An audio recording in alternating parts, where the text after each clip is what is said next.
Le attività criminali per via informatica sono cresciute esponenzialmente negli ultimi anni. Nel 2013 sono state 3.000 le denunce raccolte in tutto il Veneto, oltre 1.000 quelle sul Padovano, con 80 persone indagate, una media di 50 richieste di intervento al giorno, il sequestro di ben 120 computer. Ora, dice il sindacato, si vuole razionalizzare la spesa tagliando proprio le sedi della polizia postale, che però ha mezzi e vetture in carico alle poste e in più.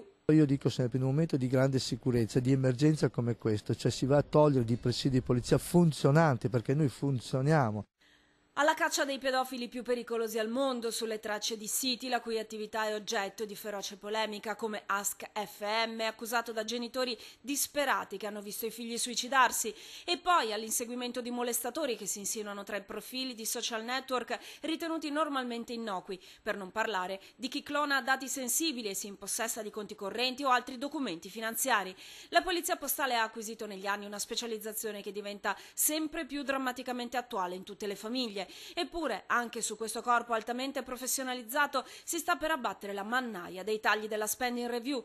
Oggi in piazza a Padova il COISP, sindacato di polizia, ha portato le sagome di 2 poliziotti pugnalati alle spalle. Stalking, cyberbullismo, cyberpedofilia, reati specifici di cui si occupa la specialità. Allora io mi chiedo anche che fine fanno questi specializzanti che hanno lavorato per anni all'interno di questa sezione, che fine faranno? Dove li mettiamo? Sarebbe Padovano uno dei pedofili più ricercati, padovani anche 2 figure coinvolti nella tragica scomparsa di Chiara, padovana l'ultima vittima, il cui suicidio è oscuramente legato ad Ask FM, eppure proprio a Padova il taglio sarebbe imminente, forse dopo l'estate. Noi abbiamo più di 100 telefonate al giorno, di cui 50% di queste telefonate sono da parte di cittadini che ci chiedono qualsiasi cosa. Noi siamo un punto di riferimento per la cittadinanza.